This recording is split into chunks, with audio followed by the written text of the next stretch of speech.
नमस्कार मित्रांनो, आज आपण महाराष्ट्र लोकसेवा आयोगामार्फत जी काय आपली डिपार्टमेंटल PSI म्हणजे पोलीस उपनिरीक्षक मर्यादित विभागीय स्पर्धा मुख्य परीक्षा 2023ची जी काही येणार आहे, त्या परीक्षेमध्ये आपण जो आपला पेपर आहे, कायदा हा पेपर आहे, त्याच्यामध्ये आपल्याला जे काही किरकोळ कायदे आहेत, त्याच्यामध्ये हा आपला मायनर ॲक्टमधील पोक्सो कायदा म्हणजेच काय तर लैंगिक अपराधापासून बालकांचे संरक्षण अधिनियम 2012 म्हणजे the protection of childrens from the sexual offence act 2012. तर या कायद्यासंदर्भात आपण जे काय आपल्याला मागील परीक्षेमध्ये जे काही प्रश्न आलेले आहेत ते प्रश्न बघणार आहोत आणि कायद्यासंदर्भात थोडक्यात माहिती बघणार आहोत. तर आपण आता सुरू करूया की पोलीस उपनिरीक्षक मर्यादित विभागीय स्पर्धा मुख्य परीक्षा 2017 ची जी काय झालेली आहे त्याच्यामध्ये आपल्याला जे प्रश्न विचारलेले आहेत, 2 प्रश्न विचारलेले आहेत ते बघूया आपण. प्रश्न क्रमांक 1 की मुलांचे लैंगिक गुन्ह्यापासून संरक्षण अधिनियम 2012 नुसार मूल म्हणजे, तर ही जी आहे ते आपल्याला व्याख्या विचारलेली आहे. तर इथं आपल्याला पर्याय दिलेले आहेत. 1 नंबर 18 वर्षाखालील व्यक्ती, 2 नंबर 16 वर्षाखालील व्यक्ती, 3 नंबर 14 वर्षाखालील व्यक्ती आणि 4 नंबर वरीलपैकी नाही. तर या प्रश्नाचं बरोबर उत्तर आहे ते 1 नंबर पर्याय 18 वर्षाखालील व्यक्ती. इथं आपण बघूया की कलम 2 जे आहे त्याच्यामध्ये कलम 2 हे आहे ते व्याख्या कलम आहे. त्याच्यामध्ये आपल्याला कलम 2 मध्ये बालक याचा अर्थ म्हणजेच 18 वर्षे वयाखालील कोणतीही व्यक्ती असा आहे. Child means any person below the age of 18 years. अशा प्रकारे हा प्रश्न आपल्याला विचारलेला होता. आता पुढचा प्रश्न आहे तो बघूया. प्रश्न क्रमांक 2 लैंगिक गुन्ह्यापासून बालकांचे संरक्षण अधिनियम 2012 नुसार खोटी फिर्याद केल्यास पुढील शिक्षा होते. तर या प्रश्नाचं बरोबर उत्तर आहे ते 1 नंबर पर्याय आहे. परंतु त्याच्यामध्ये 3 हे जे आहेत 3 प्रकार आहेत. तर या प्रश्नाचं बरोबर काय आहे तर उत्तर काय आहे तर 1 नंबर पर्याय 6 महिने. आता इथं आपण बघूया की कलम 22 कलम 22 जे आहे कलम 22 जे आहे त्याच्यातनं आपल्याला हा प्रश्न विचारलेला आहे. कलम 22 काय आहे तर खोटी तक्रार किंवा खोटी माहिती याबद्दल शिक्षा. म्हणजे जो कोणी सज्ञान व्यक्ती बालकाला या नियमाखाली गोवण्यासाठी खोटी माहिती देण्याचा प्रयत्न करत असेल किंवा देईल तर त्यास अलग शिक्षा आहे. आणि ही जी आहे ते आपण आता इथं बघूया की पर्याय 1 नंबरमध्ये काय आहे तर कलम 3, 5, 7, 9 खोटी तक्रार किंवा खोटी माहिती देईल. म्हणजेच एखादा व्यक्ती जो आहे तो एखाद्या व्यक्तीचा पाणउतारा म्हणजेच अपमान करण्यासाठी तसे त्याच्याकडून खंडणी उकळण्यासाठी आणि तिला धमकावण्यासाठी आणि मानहानी करण्याच्या हेतूने जे आहे ते कलम 3, 5, 7 आणि 9 नुसार खोटी तक्रार किंवा खोटी माहिती देईल तर त्यास जे आहे तर त्या व्यक्तीस किती शिक्षा आहे तर अशी माहिती देईल किंवा खोटी माहिती देईल अशी कोणतीही व्यक्ती 6 महिन्यापर्यंत असू शकेल इतक्या मुदतीच्या कारावासाच्या किंवा दंडाच्या किंवा दोन्ही शिक्षास पात्र ठरेल. तर आपल्याला जे काही परीक्षेमध्ये ऑप्शन म्हणजेच जे काही पर्याय येतात त्याच्यानुसार आपण उत्तर जे आहे ते द्यायचं असतं. आणि दुसरी जे आहे ते अशी खोटी तक्रार जर बालकाने दिली तर बालकाला कोणतीही शिक्षा होणार नाही. आणि तिसरं जे आहे ते जबरदस्ती एखादा सज्ञान व्यक्ती बालकाला बळी पाडत असेल म्हणजे जबरदस्ती खोटी तक्रार देण्यासाठी बळी पाडत असेल तर त्यास किती वर्ष शिक्षा आहे तर 1 वर्षापर्यंत असू शकेल इतक्या मुदतीच्या कारावासाची किंवा दंडाची किंवा दोन्ही शिक्षास पात्र असेल. तर अशा प्रकारे हे जे आहे ते आपल्याला 2017ची जी परीक्षा झालेली आहे त्याच्यामध्ये आपल्याला 2 प्रश्न आलेले होते. आता राज्यसेवा मुख्य परीक्षा 2021ची जी झालेली आहे त्या परीक्षेमध्ये आपल्याला जो काही प्रश्न आलेला आहे तो बघूया आपण. प्रश्न क्रमांक 1 पोक्सोचा अन्वयार्थ काय. इथं आपल्याला म्हणजेच कायद्यासंदर्भात जे आहे ते विचारलेलं आहे. तर या प्रश्नाचं बरोबर उत्तर आहे ते 3 नंबर पर्याय आहे. कारण आपण डायरेक्ट जे काय आहे ते लाँग फॉर्म जो आहे तो पण लक्षात ठेवणे महत्त्वाचं आहे. कारण इथं जो दिला आहे प्रश्न त्याच्यावरनं आपण समजू शकतो की लाँग फॉर्म पण लक्षात ठेवणे महत्त्वाचं आहे. तर उत्तर काय आहे तर protection of children from the sexual offences. The protection of children from sexual offences act 2012 चा 32 म्हणजेच 2012चा 32वा हा कायदा आहे. 32 ऑफ 2012. तर अशा प्रकारे हा जो आहे तो बेसिक आपल्याला प्रश्न विचारलेला आहे. तर ते पण आपण लक्षात ठेवणे महत्त्वाचं आहे. आता इथं जे आहे ते राज्यसेवेला एका मुख्य परीक्षेमध्ये एका प्रश्नाला एकच गुण असतो, परंतु आपल्या ज्या परीक्षेमध्ये आहे म्हणजे डिपार्टमेंटल PSIमध्ये जे आहे तो एका प्रश्नाला किती गुण आहेत तर 2 गुण आहेत. त्याच्यानुसार आता परीक्षेची जी पातळी आहे त्याच्यानुसार आपल्याला तयारी करायची आहे. आता पुढचा प्रश्न आहे तो बघूया. प्रश्न क्रमांक 2. खालीलपैकी कोणती विधाने बरोबर आहेत? इथं आपल्याला पर्याय दिलेले आहेत. लैंगिक गुन्ह्यापासून मुलांचे संरक्षण पोक्सो कायद्यान्वये ई-बॉक्स ऑनलाईन तक्रार 26 ऑगस्ट 2016 रोजी सुरू करण्यात आली. 2012 मध्ये ट्रॅक चाइल्ड वेब पोर्टल कार्यान्वित झाली. बेटी बचाव बेटी पढाव योजना 22 जानेवारी 2014 रोजी सुरू केली. आणि 22 जानेवारी 2019 रोजी भारताचे माननीय राष्ट्रपती यांच्या हस्ते राष्ट्रीय बाल पुरस्कारांचे 52 मुलांना सन्मानित करण्यात आले. तर या प्रश्नाचं बरोबर उत्तर आहे ते 1 नंबर पर्याय आहे, अ आणि ब हे जे आहे ते हे बरोबर उत्तर आहे. आणि बाकीचे जे 2 पर्याय दिलेले आहेत ते आता चालू घडामोडीनुसार जर आपण बघायला गेलं तर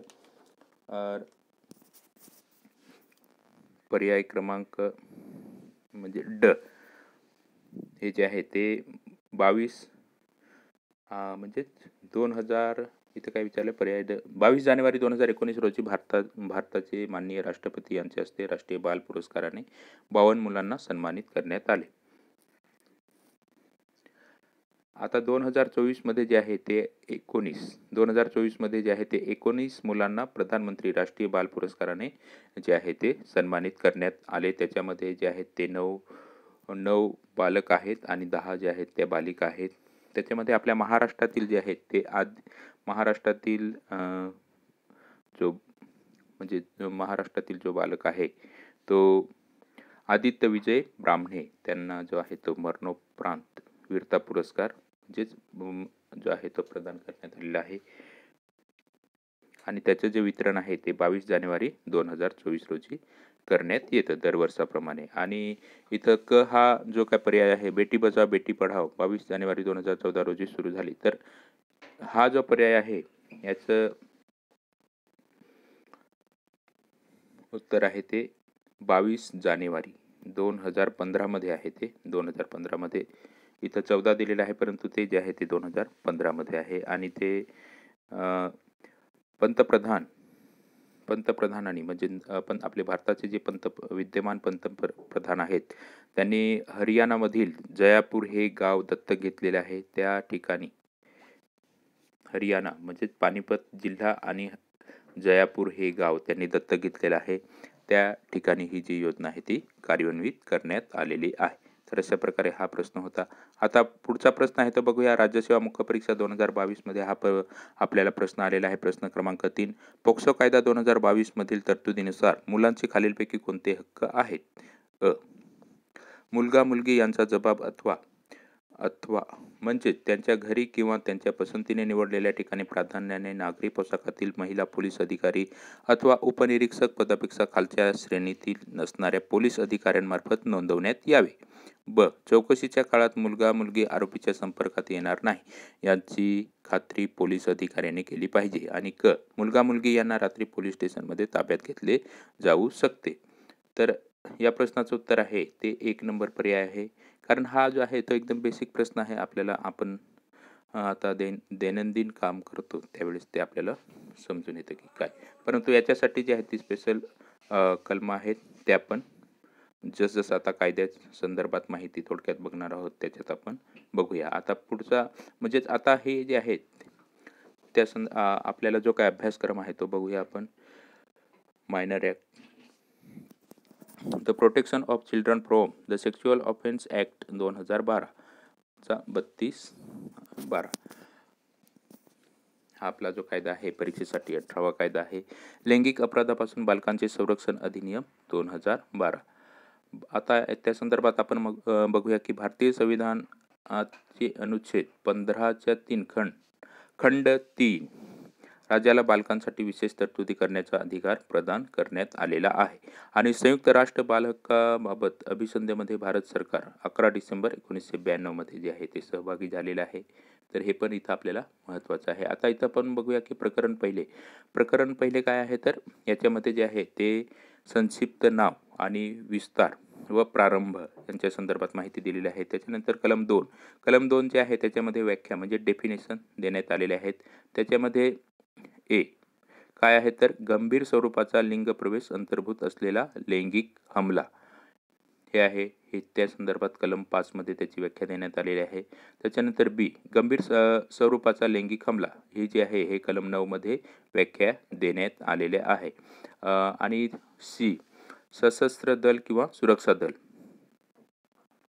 आणि डी बालक याचा अर्थ 18 वर्षे वयाखालील कोणतीही व्यक्ती असा आहे. आणि ई काय आहे, तर कौटुंबिक नातेसंबंध म्हणजे या शब्दांची जी आहे ते आपल्याला व्याख्या दिलेली आहे. तर आपण हे लक्षात ठेवणे महत्त्वाचं आहे. आणि एफ काय आहे, तर लिंग प्रवेश अंतर्भूत असलेला लैंगिक हमला या संदर्भात कलम 3 मध्ये जे आहे ते सविस्तर व्याख्या दिलेली आहे. आणि जी विहित म्हणजे प्रिस्क्राइब्ड. आणि एच म्हणजे धार्मिक संस्था. आणि आय म्हणजे काय, तर लैंगिक हमला कलम 7 मध्ये त्याची व्याख्या आहे. आणि जे म्हणजे काय, तर लैंगिक सतावणूक. आणि के काय आहे, तर सामायिक घरदार. आणि आय काय आहे, तर विशेष न्यायालय कलम 28 मध्ये आणि त्याची व्याख्या देण्यात आलेली आहे. आणि एम काय आहे, तर विशेष सरकारी अभियोक्ता याची जी व्याख्या आहे ती कलम 32 मध्ये देण्यात आलेली आहे. आता इथं अशा प्रकारे आपण प्रकरण 1 बघितलं. आता आपण प्रकरण 2 बघूया. प्रकरण 2 काय आहे, तर बालकांवरील लैंगिक अपराध लिंग प्रवेश अंतर्भूत असलेला लैंगिक हमला आणि त्यासाठी शिक्षा. याच्यामध्ये जे आहे ते कलम 3 हे जे आहे ते व्याख्या कलम आहे म्हणजे लिंग प्रवेश अंतर्भूत असलेला लैंगिक हमला याच्या संदर्भात जे आहे ते तरतुदी आहेत. आणि त्यासाठी जी शिक्षा आहे ती किती आहे, तर कलम 4 हे जे आहे ते शिक्षा कलम आहे. म्हणजे या कायद्यामध्ये जे आहे ते विषम सम असा आहे. विषम जे आकडा जो आहे तो व्याख्या संदर्भात आहे. आणि सम जो आहे तो आकडा आहे म्हणजे सम क्रमांक आहे, नंबर आहे, तो जो आहे तो शिक्षा कलम आहे. तर आपण इथं बघूया कलम 3 मध्ये जे आहे ते कलम 3 आहे लिंग प्रवेश अंतर्भूत असलेला लैंगिक हमला. आणि कलम 4 काय आहे, तर लिंग प्रवेश असलेल्या लैंगिक हमल्याबद्दल शिक्षा 7 वर्षापेक्षा कमी नसेल पण आजीव कारावासापर्यंत असू शकेल इतक्या मुदतीच्या कोणत्या तरी एका प्रकारच्या कारावासाच्या शिक्षेस पात्र असेल व तो द्रवदंडाशी पात्र असेल. म्हणजे 7 वर्षापेक्षा कमी नसेल परंतु आजीवन कारावासापर्यंत जी आहे ती शिक्षा होऊ शकते. आता त्या प्रकरणामधील ब भाग काय आहे, तर लिंग प्रवेश अंतर्भूत असलेला गंभीर स्वरूपाचा लैंगिक हमला आणि त्यासाठी शिक्षा. इथं जो शब्द आहे तो गंभीर हा महत्त्वाचा आहे. तर कलम 5 मध्ये जी आहे ती व्याख्या आहे. कलम 5 काय आहे, तर लिंग प्रवेश अंतर्भूत असलेला गंभीर स्वरूपाचा लैंगिक हमला. गंभीर स्वरूपाच्या लिंग प्रवेश अंतर्भूत असलेल्या लैंगिक हमल्याबद्दल शिक्षा. याच्यामध्ये शिक्षा काय आहे, तर म्हणजेच कलम 6 जे आहे ते इथं कलम 6 हे जे आहे ते शिक्षा कलम आहे.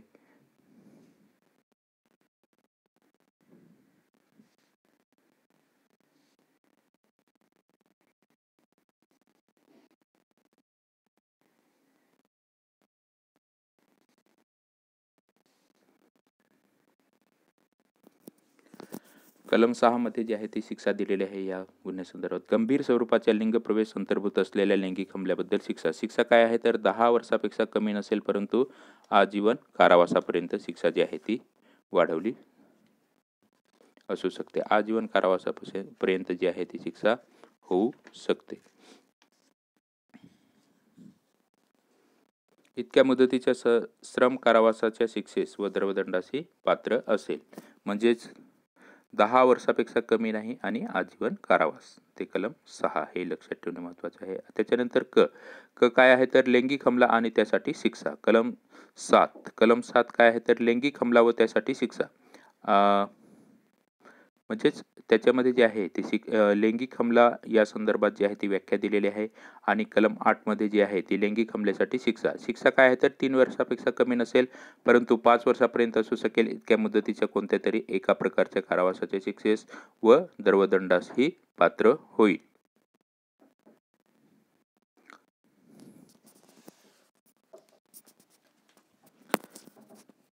तसेच पुढचे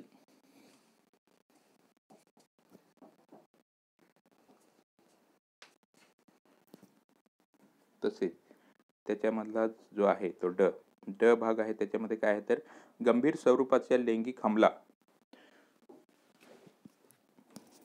व शिक्षा. ह्याच्यामध्ये कलम 9 काय आहे तर गंभीर स्वरूपाचा लैंगिक हमला व शिक्षा. तर त्याच्यामध्ये आपल्याला जे आहे ती शिक्षा दिलेली आहे. तर शिक्षा काय आहे तर 5 वर्षापेक्षा कमी नसेल पण 7 वर्षापर्यंत असू शकेल इतक्या मुदतीच्या कोणत्या तरी एका प्रकारच्या कारावासाच्या शिक्षेस पात्र असेल व तो द्रवदंडाशी पात्र असेल. म्हणजे शिक्षा 5 वर्षापेक्षा कमी नाही आणि 7 वर्षापर्यंत असू शकेल इतक्या मुदतीच्या कोणत्या तरी एका प्रकारच्या कारावासाच्या शिक्षेस पात्र असेल व तो द्रवदंडाशी पात्र असेल. म्हणजे दोन्ही शिक्षा होऊ शकतात. आणि त्याच्यामधला जो भाग आहे ई लैंगिक सतावणूक आणि त्यासाठी शिक्षा. कलम 11 मध्ये जी आहे ती लैंगिक सतावणूक संदर्भात शिक्षा दिलेली आहे आणि कलम 12 मध्ये जी आहे ती शिक्षा दिलेली आहे. तर शिक्षा काय आहे तर 3 वर्षापर्यंत असू शकेल इतक्या मुदतीच्या कारावासाच्या शिक्षेस पात्र असेल व तो द्रवदंडाशी पात्र असेल. आता प्रकरण 3 काय आहे तर प्रकरण 3 मध्ये आपण प्रकरण पण लक्षात ठेवणे महत्त्वाचे आहे कारण त्या संदर्भात आपल्याला प्रश्न जे आहेत ते विचारले जाऊ शकतात. प्रकरण 3 काय आहे तर कोणत्याही प्रकारचा संभोग वर्णनपर प्रयोजनासाठी बालकांचा वापर आणि त्यासाठी शिक्षा जे आहे हे आपण कलम 13 बघूया. कलम 13 काय आहे तर अश्लील चित्रणाच्या प्रयोजनार्थ बालकांचा वापर म्हणजे काय याची जी आहे ती व्याख्या दिलेली आहे. संभोग वर्णनपर प्रयोजनासाठी म्हणजेच बालकांचा वापर. आणि कलम 14 काय आहे तर संभोग वर्णनपर प्रयोजनासाठी बालकांचा वापर करण्याबद्दल शिक्षा. तर जर कोणी संभोग वर्णनपर प्रयोजनासाठी बालकांचा किंवा बालकांचा वापर करील तर त्यास 5 वर्षापर्यंत असू शकेल इतक्या कोणत्याही प्रकारच्या कारावासाच्या व तसेच द्रवदंडाच्या शिक्षेस तो पात्र असेल. आणि दुसऱ्यांदा जर तोच गुन्हा केला दुसऱ्यांदा किंवा त्यानंतरच्या अपराधसिद्धीबद्दल 7 वर्षापर्यंत असू शकेल इतक्या मुदतीच्या कोणत्याही एका प्रकारच्या कारावासाची व द्रवदंडाची शिक्षा. तर हे इथं आपण लक्षात ठेवणे महत्त्वाचे आहे कारण पहिल्यासाठी किती तर 5 वर्षापर्यंत असू शकेल इतक्या कारावासाची एका प्रकारच्या कारावासाची तसेच द्रवदंडाची शिक्षेस पात्र असेल आणि दुसऱ्यांदा किंवा त्यानंतरच्या अपराधसिद्धीबद्दल 7 वर्षापर्यंत असू शकेल इतक्या मुदतीच्या कोणत्याही एका प्रकारच्या कारावासाच्या व द्रवदंडाची जी आहे ती शिक्षा होऊ शकते. आणि त्याच्यामध्ये दुसरा जो प्रकार आहे त्याच्यामध्ये जर एखादी व्यक्ती संभोग वर्णनपर प्रयोजनासाठी बालकाचा वापर करून संभोग वर्णनपर कृतीमध्ये प्रत्यक्षपणे सहभागी होऊन म्हणजेच कलम 3 काय आहे तर लिंग प्रवेश अंतर्भूत असलेला लैंगिक हमला करील तर 10 वर्षापेक्षा कमी नसेल परंतु आजीवन कारावासाची असू शकेल इतक्या मुदतीच्या कोणत्याही एका प्रकारच्या कारावासाची व द्रवदंडाची शिक्षा जी आहे ती होईल. आणि तिसरी जी शिक्षा आहे ती आहे जर एखादी व्यक्ती संभोग वर्णनपर प्रयोजनासाठी बालकांचा वापर करून संभोग वर्णनपर कृतीमध्ये प्रत्यक्षपणे सहभागी होऊन म्हणजेच कलम 9 जे आहेत ते कलम 9 मध्ये जे काही गुन्हे वर्णन केलेले आहेत म्हणजे जे काय व्याख्या दिलेल्या आहे त्यानुसार जर गुन्हा करेल म्हणजेच काय तर गंभीर स्वरूपाचा लैंगिक हमला करेल तर त्यास 8 वर्षापेक्षा कमी नसेल परंतु 10 वर्षापर्यंत असू शकेल इतक्या मुदतीच्या कोणत्याही एका प्रकारच्या कारावासाची शिक्षेस आणि द्रवदंडाच्या शिक्षेशी पात्र असेल.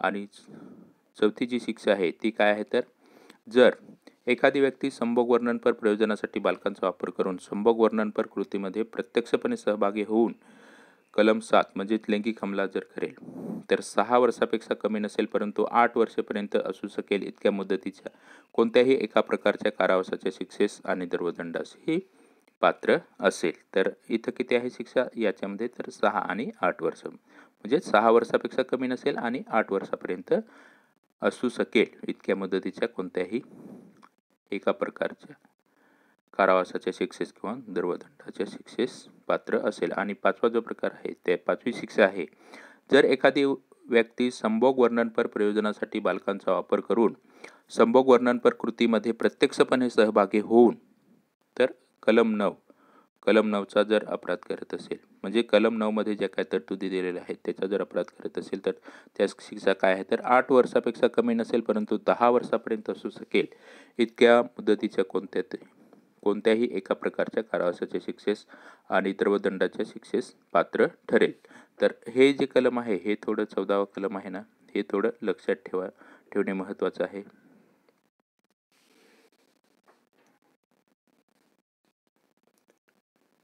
संभोग वर्णनपर प्रयोजनासाठी बालकांचा वापर करण्याबद्दल शिक्षा. तर हे जे आहे, हे याच्यामध्ये एकूण 5 प्रकार दिलेले आहेत, म्हणजे तर हे लक्षात ठेवणे महत्त्वाचं आहे. कलम 3, कलम 9, त्याच्यानंतर कलम 7 आणि कलम परत 9. तर हे ह्या शिक्षा ज्या आहेत त्या लक्षात ठेवणे महत्त्वाचं आहे, कारण पहिला प्रकार आहे त्याच्यामध्ये 5 वर्ष आणि 5 वर्षापेक्षा कमी नसेल, म्हणजे पहिल्यांदा म्हणजे 5 वर्षापर्यंत जर कोणी संभोग वर्णनपर प्रयोजनासाठी बालकांचा किंवा बालकाचा वापर करील, तर 5 वर्षापर्यंत असू शकेल इतक्या कोणत्याही एका प्रकारच्या कारावासाच्या व तसेच दंडाच्या शिक्षेशी पात्र असेल. आणि दुसऱ्यांदा किंवा त्यानंतरच्या अपराध सिद्धीबद्दल 7 वर्षापर्यंत असू शकेल इतक्या मुदतीच्या कोणत्याही एका प्रकारच्या कारावासाच्या शिक्षेस व दंडाच्या शिक्षेस पात्र असेल. तर हे आणि त्याच्यानंतर मग हे जे काय आहेत ते इथं आपण लक्षात ठेवणे महत्त्वाचं आहे. आता पुढचं जे कलम आहे ते बघूया. कलम 15, साहित्याच्या व्यावसायिक प्रयोजनासाठी बालकांचा सहभाग असणाऱ्या असील चित्रणपर साहित्याचा साठा म्हणजे संग्रह करण्यासाठी. तर याच्यामध्ये 15 मध्ये जी आहे ती शिक्षा दिलेली आहे.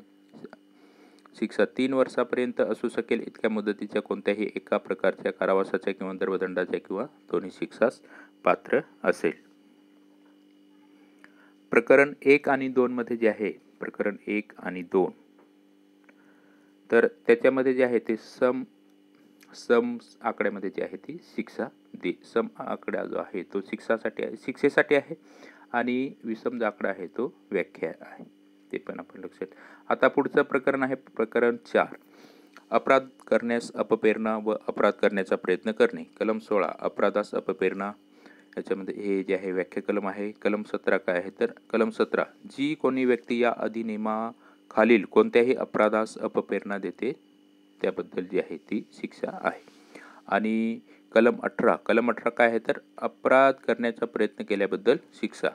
अपराधास तरतूद, म्हणजेच याच्यामध्ये जे आहे कलम 17 मध्ये जे आहे ती ज्या प्रकारचा गुन्हा असेल त्यानुसार जी आहे ती शिक्षा दिली जाईल. आणि कलम 18 काय आहे, तर अपराध करण्याचा प्रयत्न केल्याबद्दल शिक्षा. अपराधास तरतूद केलेल्या आजीवन कारावासाच्या 1/3 पर्यंत असू शकेल इतक्या मुदतीच्या किंवा त्या अपराधासाठी तरतूद केलेल्या सर्वाधिक मुदतीच्या कारावासाच्या 1/3 पर्यंत असू शकेल इतक्या मुदतीच्या कोणत्याही एका प्रकारच्या कारावासाच्या किंवा दंडाच्या किंवा दोन्ही शिक्षा ज्या आहेत ते होतील.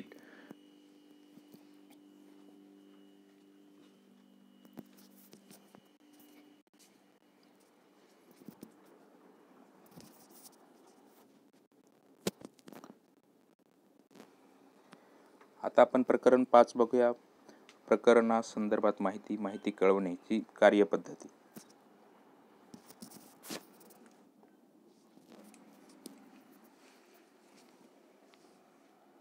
कलम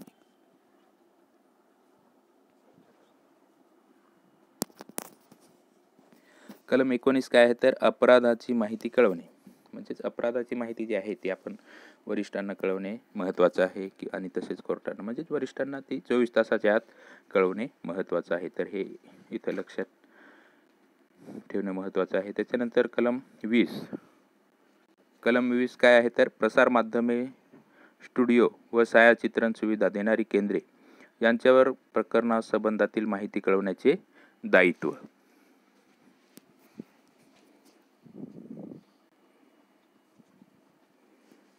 याच्या संदर्भात माहिती आहे. त्याच्यानंतर कलम 21 काय आहे तर गुन्ह्याची माहिती देण्यास किंवा नोंदवण्यास निष्फळ ठरल्यास शिक्षा.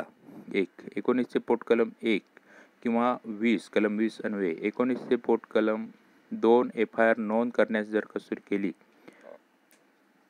कसुरी जर केली तर शिक्षा किती आहे तर 6 महिन्यापर्यंत असू शकेल इतक्या मुदतीच्या कोणत्याही एका प्रकारच्या कारावासाच्या किंवा दंडदंडाच्या किंवा दोन्ही शिक्षास पात्र असेल. आणि कंपनी किंवा संस्था जर असेल त्याच्यामध्ये 19(1) शिक्षा किती आहे तर 1 वर्षापर्यंत असू शकेल इतक्या मुदतीच्या कारावासाची.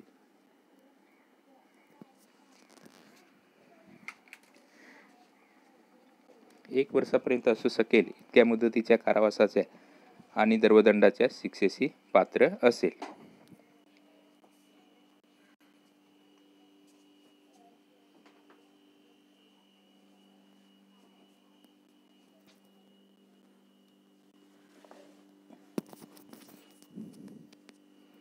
त्याच्यानंतर 3 नंबर पोट कलम 1च्या तरतुदी या कायद्यान्वये एखाद्या बालकाला लागू होणार नाहीत. आता कलम 22 काय आहे तर जो कोणी सज्ञान व्यक्ती बालकाला या नियमाखालील गोवण्याचा खोटी माहिती देऊन प्रयत्न करेल किंवा खोटी तक्रार किंवा खोटी माहिती याबद्दल जी आहे ती शिक्षा आहे. तर याच्यामध्ये जे आहेत ते 3 प्रकार आहेत. म्हणजेच तर कलम 3, 5, 7 आणि 9 संदर्भात जर कोणी खोटी माहिती किंवा खोटी तक्रार किंवा खोटी माहिती देईल अशी कोणतीही व्यक्ती 6 महिन्यापर्यंत असू शकेल इतक्या मुदतीच्या कारावासाच्या किंवा दंडाच्या किंवा दोन्ही शिक्षास पात्र असेल. आणि दुसरं जे आहे ते बालकाला कोणतीही शिक्षा होणार नाही. तर हे कलम महत्त्वाचं आहे. तिसरं जे आहे ते बालकाला बळी पाडत असेल तर 1 वर्षापर्यंत असू शकेल इतक्या मुदतीच्या कारावासाच्या किंवा दंडाच्या किंवा दोन्ही शिक्षास पात्र असेल. आणि कलम 23 काय आहे तर प्रसार माध्यमांची कार्यपद्धती. जर प्रसार माध्यमांची कार्यपद्धती याच्या संदर्भात तरतूद आहे आणि त्यांनी जर उल्लंघन केलं तर त्यांना शिक्षा किती आहे तर 6 महिन्यापेक्षा कमी नसेल परंतु 1 वर्षापर्यंत असू शकेल इतक्या मुदतीच्या कारावासाच्या किंवा दंडाच्या किंवा दोन्ही शिक्षास ते जे आहेत ते पात्र ठरतील. आता प्रकरण 6 काय आहे तर ते बघूया आपण. हे जो प्रकरण आहे म्हणजे ज्यातील जी कलम आहेत ती महत्त्वाची आहेत. कलम म्हणजेच बालकांचा जबाब नोंदवून घेण्याची जी आहे ती कार्यपद्धती आहे. कलम 24 काय आहे तर बालकांच्या जबानीची कार्यपद्धती. आणि कलम 25 काय आहे तर दंडाधिकाऱ्याद्वारे बालकांची जबानी नोंदवणे. कलम 26 काय आहे तर जबानी नोंदवण्याबाबत अतिरिक्त तरतुदी. आणि कलम 27 काय आहे तर बालकांची वैद्यकीय तपासणी. तर ही 4ही कलम जी आहेत ती महत्त्वाची आहेत. कलम 24 काय आहे तर बालकांच्या जबानीची कार्यपद्धती. कलम 25 काय आहे तर दंडाधिकाऱ्यांद्वारे बालकांची जबानी नोंदवणे.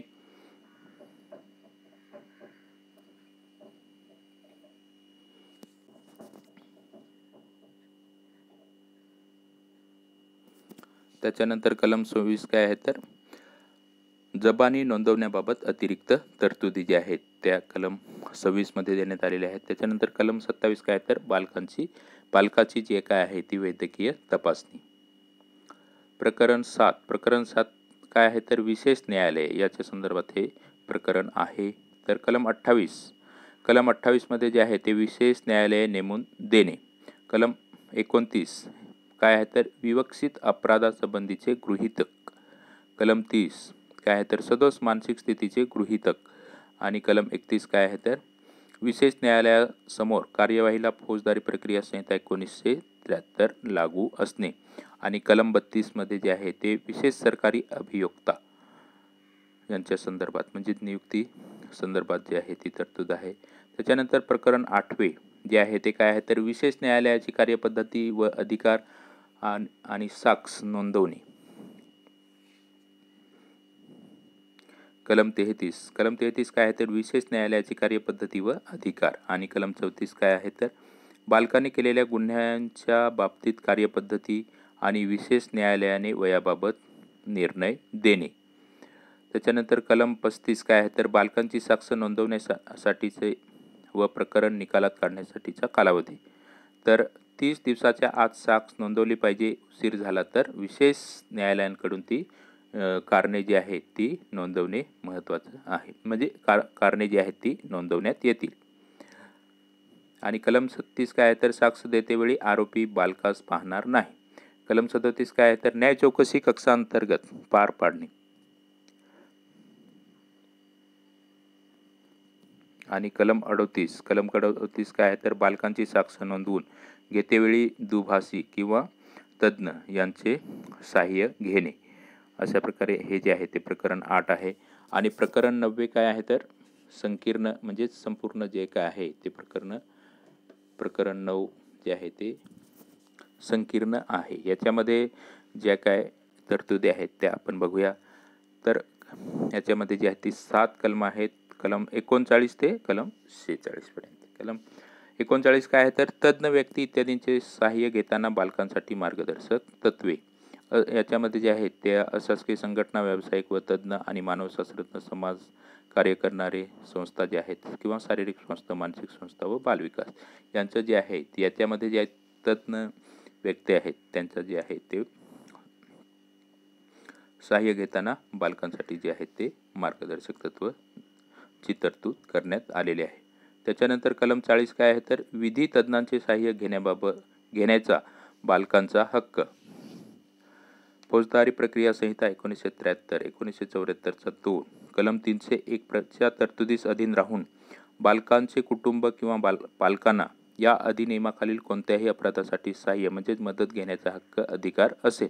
परंतु असे की जर बालकाचा परिवार, कुटुंब किंवा आई वडील पालकांना विधी समुपदेशी घेणे परवडत नसेल किंवा त्यांची ऐपत नसेल तर विधी सेवा प्राधिकरण त्यांना वकील देऊन मदत करेल.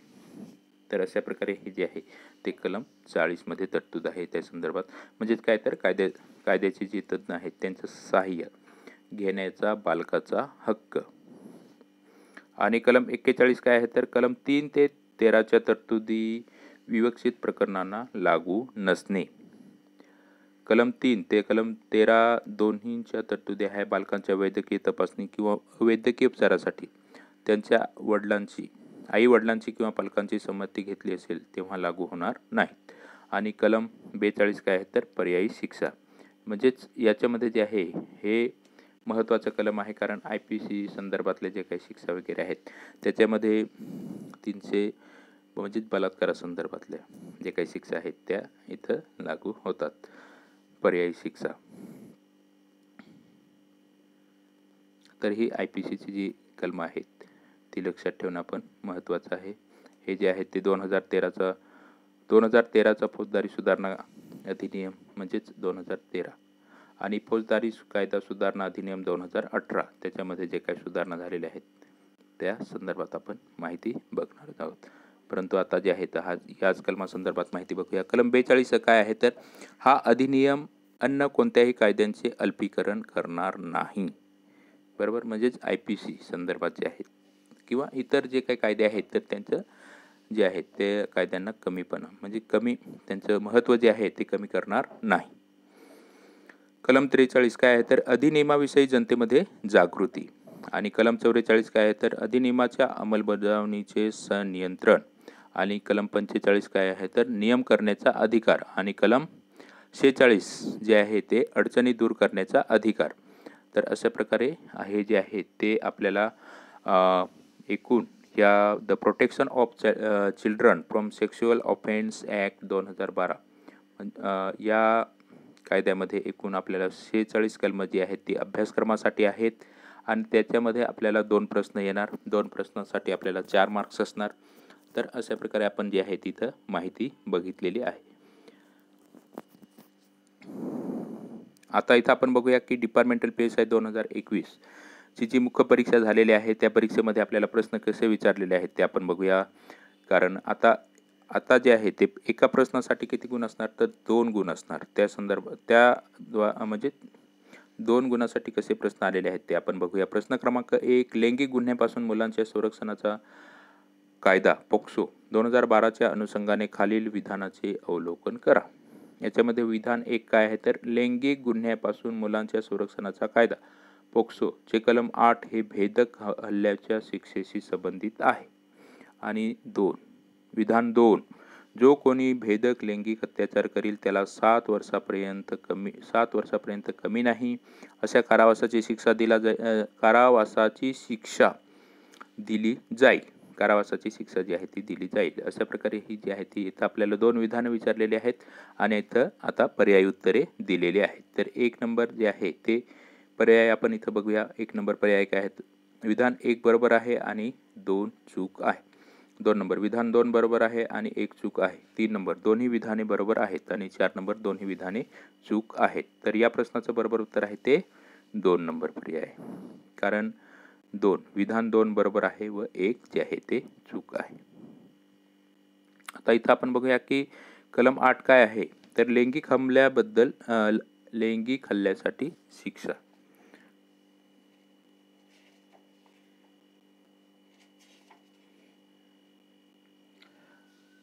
लैंगिक हमल्यासाठी शिक्षा म्हणजेच तर शिक्षा काय आहे? तर 3 वर्षापेक्षा कमी नसेल परंतु 5 वर्षापर्यंत असू शकेल इतक्या मुदतीच्या कोणत्याही एका प्रकारच्या कारावासाच्या शिक्षेस व द्रवदंडासही पात्र असेल.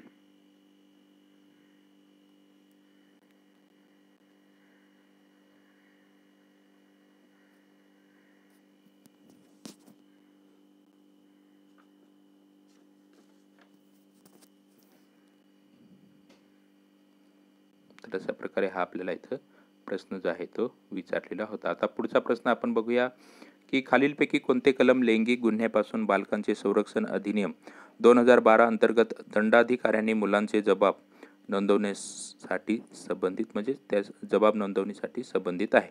इथं आपल्याला पर्याय दिलेले आहेत. 1 नंबर कलम 23, 2 नंबर कलम 22, 3 नंबर कलम 21 आणि 4 नंबर वरीलपैकी कोणतेही नाही. म्हणजे प्रश्न कसा विचारलेला आहे हे पण आपण इथं आपल्याला समजून घेणे महत्त्वाचं आहे. तर या प्रश्नाचं उत्तर काय आहे? तर कलम म्हणजेच या प्रश्नाचं जे उत्तर आहे ते 4 नंबर पर्याय आहे. वरीलपैकी कोणतेही नाही.